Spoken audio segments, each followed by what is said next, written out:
अगर आप इस स्टोरी अर्थात कहानी को फील करना चाहते हैं तो कृपया ईयरफोन और हेडफोन का यूज करें। चलिए शुरू करते हैं। यह कहानी महत्वाकांक्षा, ईर्ष्या और जीवन की सच्चाई को समझने के बारे में है। द नेकलेस हमें यह सिखाती है कि दिखावे और आडंबर की चाहत एक साधारण इंसान की जिंदगी को कैसे तबाह कर सकती है। मटिल्डा लोइसल एक सुंदर लेकिन गरीब महिला थी।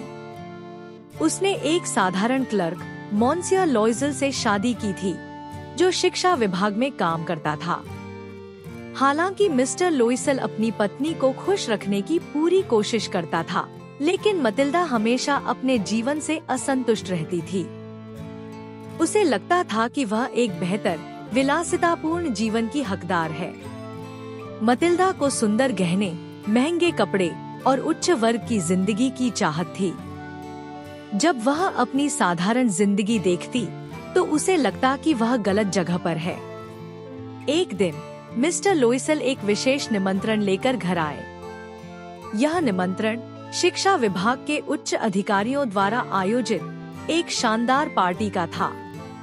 मिस्टर लोइसल चाहते थे कि मटिल्डा खुश हो और पार्टी में शामिल होकर खुश महसूस करे, लेकिन मटिल्डा ने यह कहते हुए मना कर दिया कि उसके पास पार्टी में पहनने के लिए कोई सुंदर पोशाक नहीं है। मिस्टर लोइसल ने अपनी बचत से 400 फ्रैंक, लगभग 2000 भारतीय रुपए निकाले और उसे एक नई पोशाक खरीदने के लिए दिए। मटिल्डा ने एक सुंदर पोशाक खरीदी, लेकिन वह अब भी नाखुश थी। उसने कहा कि उसके पास कोई गहना नहीं है जिसे पहनकर वह खुद को सुंदर दिखा सके। मिस्टर लोइसल ने सुझाव दिया कि मटिल्डा अपनी अमीर सहेली मैडम फॉरेस्टियर से गहने उधार ले ले। मटिल्डा अपनी सहेली के भव्य घर गई, जहां की सजावट और माहौल देखकर वह अभिभूत हो गई।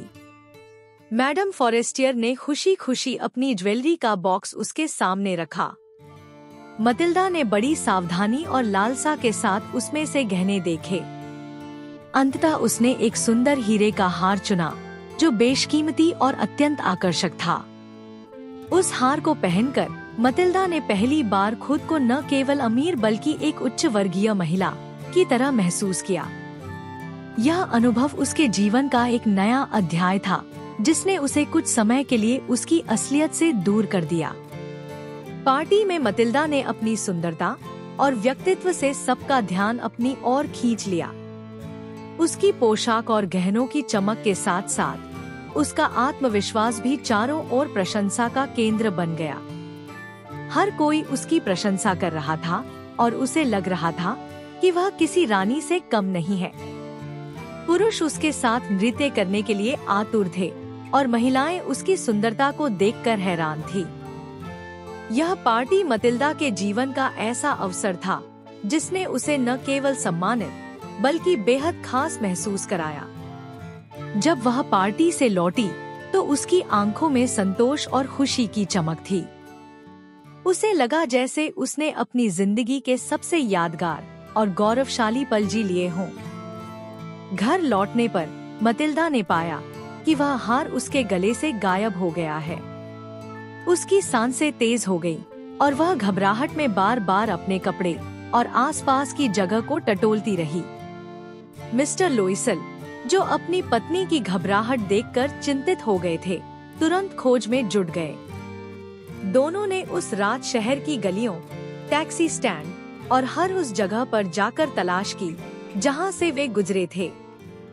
उनकी बेचैनी और घबराहट बढ़ती गई, लेकिन हार कहीं नहीं मिला। जब सुबह हुई तो थके हारे हुए दोनों ने इस सच्चाई को स्वीकार किया कि हार खो गया है। इस भारी संकट के बीच उन्होंने यह निर्णय लिया कि नया हार खरीदकर मैडम फॉरेस्टियर को लौटाना होगा। यह निर्णय उनके जीवन का सबसे बड़ा बलिदान और संघर्ष का आरंभ था। नया हार खरीदने के लिए मिस्टर और मिसेस लोइसल ने कई कर्ज लिए और अपनी सारी संपत्ति गिरवी रख दी। उन्हें 36,000 फ्रैंक में हार खरीदना पड़ा। उस समय 36,000 फ्रैंक लगभग 15 लाख भारतीय रुपए एक अत्यधिक बड़ी राशि थी, जो एक साधारण क्लर्क के जीवन भर की बचत से भी अधिक थी। इस राशि ने उनके जीवन में भारी आर्थिक दबाव और मानसिक तनाव पैदा किया। इसके बाद अगले 10 सालों तक उन्होंने कर्ज चुकाने के लिए कड़ी मेहनत की। मिस्टर लोइसल ने अतिरिक्त काम किया, जबकि मटिल्डा ने घर के काम संभालने के अलावा छोटी मोटी नौकरियां भी की। इस संघर्ष ने मटिल्डा की खूबसूरती और ऊर्जा को खत्म कर दिया। वह थकी हुई साधारण महिला बन गई, जिसका सपना एक भव्य जीवन जीने का था। 10 साल बाद जब कर्ज चुक चुका था, मटिल्डा ने मैडम फॉरेस्टियर को पूरी सच्चाई बताने का फैसला किया। उसने बताया कि उसने हार खो दिया था और नया खरीदने के लिए उसे कितने संघर्ष से गुजरना पड़ा। यह सुनकर मैडम फॉरेस्टियर स्तब्ध रह गई। उसने बताया कि वह हार नकली था, जिसकी कीमत केवल कुछ 100 फ्रैंक थी, जो भारतीय मुद्रा में मात्र कुछ हजार रुपए के बराबर होती। द नेकलेस हमें सिखाती है कि दिखावे और महत्वाकांक्षा के पीछे भागने से जीवन में केवल दुख और पछतावा ही मिलता है। यदि मटिल्डा ने अपनी स्थिति को स्वीकार किया होता, तो उसे इतना बड़ा संघर्ष नहीं झेलना पड़ता।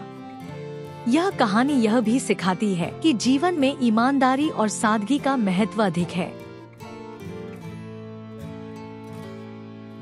अगर आपको वीडियो अर्थात कहानी को सुनने में फील आई हो, तो वीडियो को लाइक और चैनल को सब्सक्राइब करें। मिलते हैं अगले वीडियो में किसी अगले कहानी के साथ। तब तक के लिए प्रणाम।